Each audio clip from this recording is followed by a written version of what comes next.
Expanse করার মতো কোনো কথা আসবে মাননীয় স্পিকার?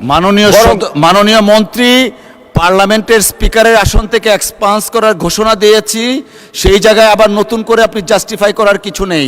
আপনার অন্য কোনো বক্তব্য থাকলে বলতে পারেন, না হলে বসেন। মাননীয় স্পিকার, জনাব শহীদুদ্দিন চৌধুরী সাহেবকে 2 মিনিট সময় দেন প্লিজ। মাননীয় স্পিকার, একটু আগে মাননীয় সংসদ সদস্য মনিরুল হক চৌধুরী সাহেব যে বক্তব্যটি দিয়েছেন, আমরা এই সংসদে আবার 3 বার আসার সুযোগ হয়েছে মাননীয় স্পিকার। আমরা পার্লামেন্টে অনেক কথাবার্তা পক্ষে বিপক্ষে, অনেক সময় হাসি ঠাট্টার আলোকেও কিন্তু অনেক কথা চলে আসে। এই যে ইমিডিয়েট গত পরশুদিন আমাদের মাননীয় জ্বালানি বিদ্যুৎ মন্ত্রী সাহেব বক্তব্য রেখেছেন এবং সেখানে বিয়ে শাদী নিয়ে ব্যক্তিগতভাবে সেখানে কথাবার্তা হয়েছে, সেখানে কিন্তু এক্সপান্সের মতো কোনো কথা আসে নাই। এগুলো হাসি ঠাট্টা থাকতেই পারে, পার্লামেন্টে সেই রেওয়াজ আছে মাননীয় স্পিকার।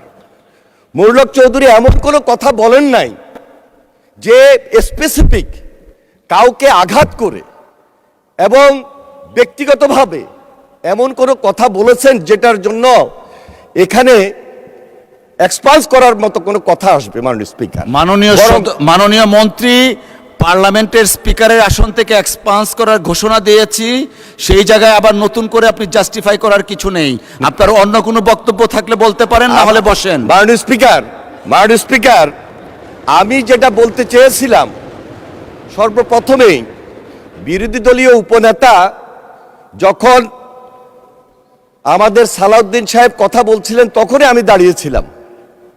সেখানে উনি যাদেরকে ডিফেন্ড করলেন এবং যেই 300 বিধির অ্যাগেনিস্টে কথাটা বললেন, সে অনুযায়ী পার্লামেন্টের বিধান অনুযায়ী 300 বিধির পরে কোনো প্রশ্ন রেজ করবেন, ওইটা উনি পারেন না মাননীয় স্পিকার।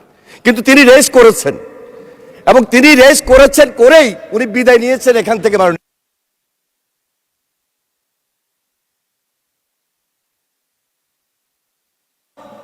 অসংখ্য ধন্যবাদ। জি জি, অসংখ্য ধন্যবাদ মাননীয় সদস্য। আলোচনায় অংশগ্রহণ করবেন মাননীয় সদস্য mister Chowdhury. Please take your seat. আপনার বক্তব্য শেষ, আপনি বসেন দয়া করে।